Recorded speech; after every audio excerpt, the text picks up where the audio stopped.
Paksiw na liempo, nagmamantika sa gata. Pag ganito kalambot at wala kasing sarap. Ano pang gagawin natin? Wala munang diet. May bukas pa naman eh. Bawat kagat, linamnam ang nalalasap.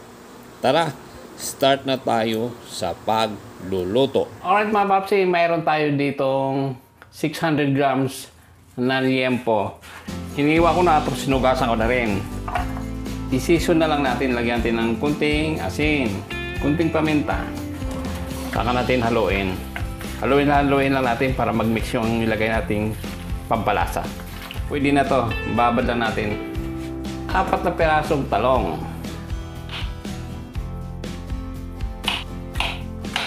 Hatiin natin sa gitna at hatiin pa uli.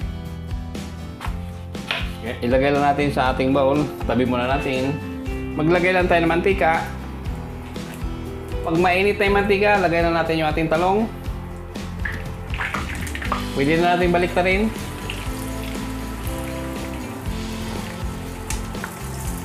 Hanguin na natin. Sabay muna natin to. Ipiprito lang natin yung ating liempo, yung ating pork belly. Balik ka rin natin para yung kabila naman maging brown. Pag nakita nyo na nag-brown, pwede na to. Hanguin na natin isa-isa. Magigisa na tayo mga papsi dito rin sa ating pinagprituhan ng ating liempo. Nagiwa tayo ng luya, 1 thumbs. Patanggal na lansya ng ating baboy. Isa-gisa. Once maamoy natin yung bango ng luya, pwede na natin isunod yung ating minced garlic, siyam na butil. Halo-halo. Alright mga papsi, habang tayo naghahalo ng ating aromatic, kung ngayon lang kayo napadpad sa aking munting channel, sana po huwag kalimutang mag-subscribe. Pindutin na rin ang bell icon para po kayo ma-notify pag may bago tayong upload na video. Tulad ngayon, magluluto tayo ng paksiw na liempo, nagmamantika sa gata. 2 pirasong onion. Mas maraming aromatic na halo, mas masarap. Meron pa ako natirang kamatis, 3 piraso, inubos ko na. Gisa-gisa, lutuin lang natin yung ating kamatis. Ilagay na natin yung ating pinan-fry na liempo. Haluin lang natin. Lagyan natin ng kunting black pepper. Ilalagay na natin yung ating ikalawang piga na gata. Ito yung magpapalambot sa karne. Takpan natin, pakukuluin natin hanggang 25 minutes. Alright mga papsi, buksan natin. Na-absorb na yung gata. Haluin natin ng konti.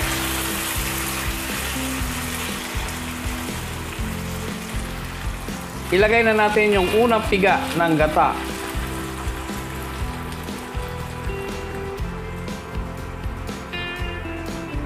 Haluin muna natin.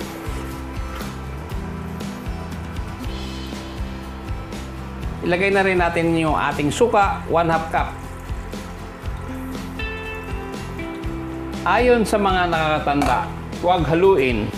Pag hindi, pagagalitan tayo ng ating mga lolo at lola. Yan, pwede na nating haluin.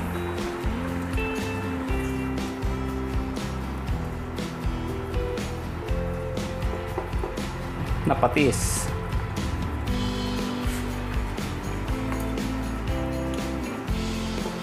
Ilagay na natin yung ating 6 na piraso green chili. Haluin lang natin.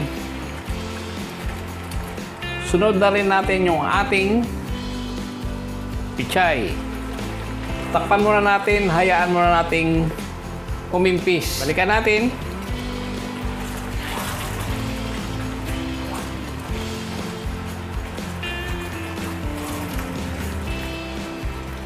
Lagay na natin yung ating piniritong talong. Haluin natin. Talong, pechay, at liempo. Ito lang yon mga papsi. Paksiw na liempo na nagmamantika sa gata.